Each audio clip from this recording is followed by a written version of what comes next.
ఏందమ్మా సమస్య ఏంది? ఎందుకు వచ్చారు ప్రజాభవన్? డబుల్ బెడ్రూమ్ పేటకు వచ్చినాం. డబుల్ బెడ్రూమ్ ఇయ్యలేదా? ఇయ్యలేదు. ఇస్తున్నారు. ఇయ్యలేదు. 30 సంవత్సరాలు అయింది ఉన్నాము. మాకు ఇప్పటికైతే ఏం రాలేదు గవర్నమెంట్ తరఫున. ఇందిరమ్మ ఇల్లులు అది అని చెప్పి చెప్తారు కదా. ఏం రాలేదు. ఇందిరమ్మ ఇల్లు రాలేదు, డబుల్ బెడ్రూమ్ పేట రాలేదు, ఏమీ రాలేదు. ఎక్కడ ఉంటారు మీరు? మూసాపేట. దరఖాస్తులు పెట్టలేదా ఇంతకుముందు? పెడతాను వస్తే ఎంతనో రావడం లేదు. ఎన్నిసార్లు పెట్టినా? 3 సార్లు పెట్టినా. 3 సార్లు పెట్టినా. మొన్న అంటే ఇళ్ళకి వచ్చి సర్వే కూడా చేసుకొని సర్వీస్ చేసినారు.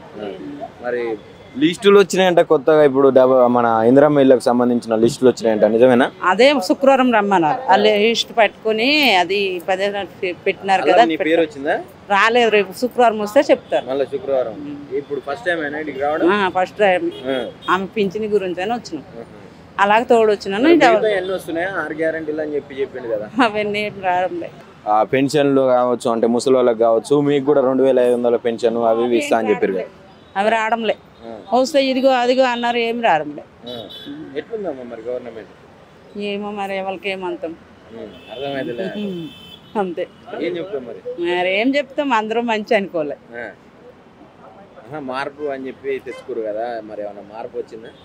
మరి ఏం మార్పు ఇప్పుడు కనిపించలేదు. మరి ఎప్పటికి ఏమో మరి కనిపిస్తుందో ఏంటో తెలియదు కదా. ఇప్పుడు 2 సంవత్సరాలు అయిందా, సంవత్సరంన్నర అయిందా? ఇంకా తెలియట్లేదు. ఏం నమ్మకం అని చెప్తాం. ఒకటైనా రిలీజ్ అయితే నమ్మకమని. 2500 రావడం లేదు. డబుల్ బెడ్రూమ్ ఇందిరమ్మ ఇల్లు ఇదిగో అదిగో 6 నెలలకు వచ్చేస్తాయి అన్నారు. ఇప్పుడు అది లేదు. ఏం జరిగిందే బాబు? నాది భూ సమస్య సార్. నాది 3 ఎకరాల 5 గుంటల భూమి ఉన్నది. అందులో 2 ఎకరాల వరకు కబ్జాలో ఉన్నాను. 1 ఎకరా 5 గుంటల రూపాయలకు 5 ఎకరాల 1 ఎకరా 5 గుంటల జాగాను కబ్జా చేసిన అద్దులు తీసి అద్దులు పెట్టుకున్నారు. డిస్టిక్ సర్వే వచ్చి కూడా సర్వే చేసినాడు. జనగాం డిస్టిక్లో సర్వే చేసిన తర్వాత అని చెప్పి పంచనామా చేసినారు డిస్టిక్ సర్వే గారు. సర్వే చేసినాక నీ భూమి తీసుకొని పక్క వాళ్ళు వీళ్ళు చెప్పిర్రు. సరే అన్న తర్వాత భూమి ఒకరుంటే ఒకరుండరు. మేము వాళ్ళేంది నువ్వెట్లా కబ్జా భూమి కొలుస్తావు అంటారు, ఒకళ్ళేంది ఒకరు భూమి కొలుస్తావు అంటారు. ఇట్లా 2 సంవత్సరాల నుంచి నన్ను ఇబ్బంది పెడుతున్నారు. నేను డిస్ట్రిక్ట్ ఫస్ట్గా ఎంఆర్ఓని కలిసిన. ఎంఆర్ఓ కోర్టుకు వెళ్ళన్నారు. నేను కోర్టుకు వెళ్ళిన కోర్టుకు పోయినా. కోర్టుకు ఎందుకు వెళ్ళాలి మేడం అంటే కోర్టుకి వాళ్ళని మేము పరిష్కరించామన్నది ఎంఆర్ఓ. తర్వాత ఏం చేసినా నేను కలెక్టర్ దగ్గరికి వచ్చిన. కలెక్టర్ ఏమన్నా అంటే సరేనని చెప్పిండు, ఏం చేయలేదు. మరి డీసీపీకి రాసాడు. డీసీపీ ఏమంటే ల్యాండ్ విషయంలో నేను రాను అంటున్నాడు.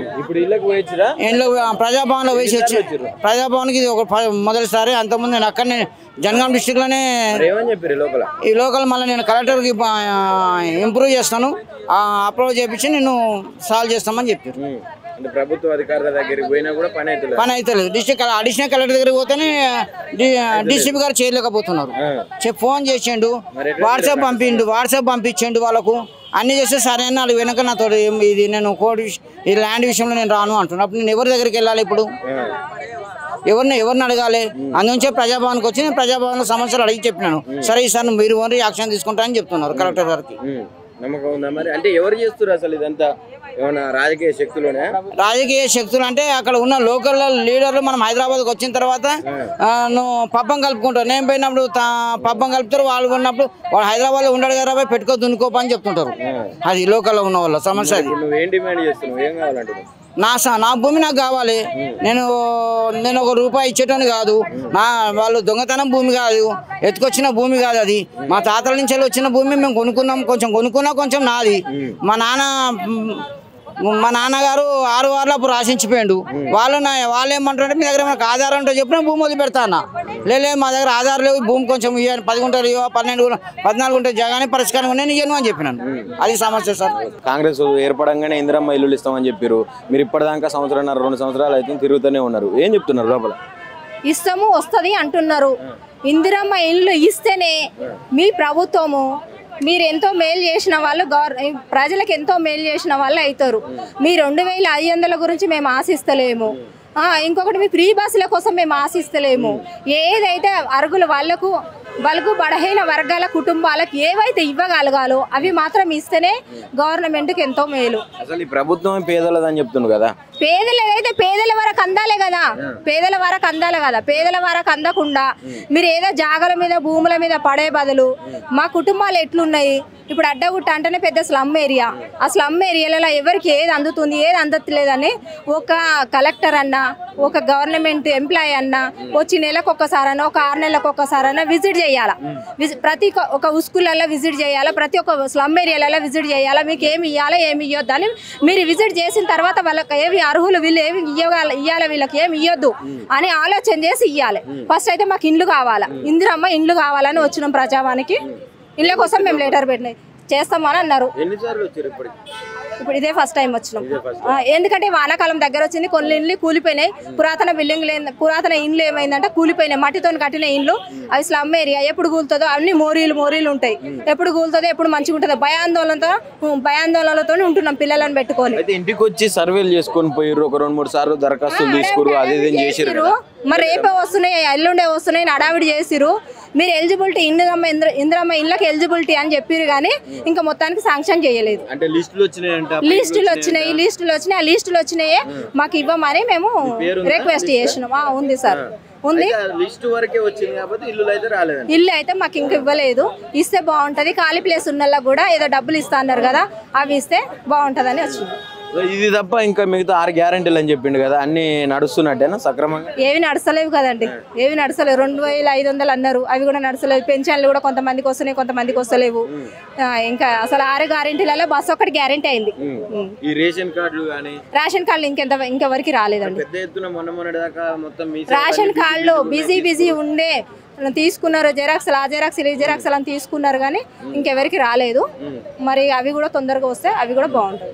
ప్రజాపాలన అని చెప్పిండు, మొత్తం అందరు ప్రజల కోసమే ఈ కాంగ్రెస్ గవర్నమెంట్ వచ్చింది, పేదల కోసమే అని చెప్పిండు. మరి ఇంకా ఇల్లులు ఇస్తలేరు, ఇవి ఇస్తలేరు అని చెప్పి మీరు అంటారు. ఎట్లా చూడచ్చు అంటే ఎట్లా అనంటే ఏమంటారు, ఒక వేరే పార్టీకి వ్యతిరేకంగా కాకుండా మీ పని మీరు సక్రమంగా చేసుకుంటే మాకు బాగుంటుంది. ఎందుకంటే మా దగ్గర మెప్పు పొందిన వాళ్ళు అవుతారు. మీరు ఏదో వాళ్ళ మీద కోపంతో మేము పెడుతున్నాం 6 గ్యారెంటీలు పెడుతున్నాం అని పెట్టిరు కానీ వాళ్ళు చేసిన పనులు అయితే వీళ్ళు చేయలేకపోతున్నారు. నిజం చెప్పాలంటే అన్ని విధాలుగా మాకైతే నీటి సౌకర్యం ఇప్పటి వరకు సూపర్గా ఉంది కేసీఆర్. మేము ఏ పార్టీకి అతీతం కాదు, కాకపోతే మాకైతే కేసీఆర్ చేసింది నీళ్ళదైతే చాలా మాకు బెనిఫిట్ ఉంది. ఇప్పుడు నీళ్లు వస్తున్నాయి బాగానే, కానీ కరెంట్ అయితే అసలు ఉంటలేదు. ఫ్రీ కరెంట్ చేసిండు, ఒక యూనిట్ ఎక్కువ కాలిందంటే గోవింద అవుతుంది. జర ఫ్యానో కూలరో లేకపోతే ఉండగలుగుతారా? చిన్న పిల్లలు ఉంటారు, లేని రోగాలు పెట్టుకొని ఆ బిల్లు కోసం ఎదురు చూసుకుంటే కరెంట్ కాలవకుండా కూర్చుంటే అది కాల్చినా కాలవకుండా ఎండకు తిరుగుతూనే ఉంటుంది గిరగిర మీటర్. ఏమనిపిస్తుందమ్మా, ఇప్పుడు 1.5 సంవత్సరంన్నర దాటిపోయింది మన ఇది కాంగ్రెస్ గవర్నమెంట్ వచ్చి, ఎట్లా ఉన్నది? గతంలో ఎట్లా ఉంటుండే, ఇప్పుడు ఎట్లా ఉన్నది? ఏమన్నా హైదరాబాద్లో డెవలప్మెంట్ కనిపిస్తుందా? డెవలప్మెంట్ అయితే ఏం కనిపించలే. డెవలప్మెంట్ అయితే కేసీఆర్ చేసిన డెవలప్మెంటే కనిపిస్తుంది. రేవంత్ రెడ్డి అన్న చేసింది అయితే ఇంతవరకు కనిపించలే. ఇంకా కొంచెం ముందుగా టైము, అప్పటి వరకు చేస్తే బాగుంటది.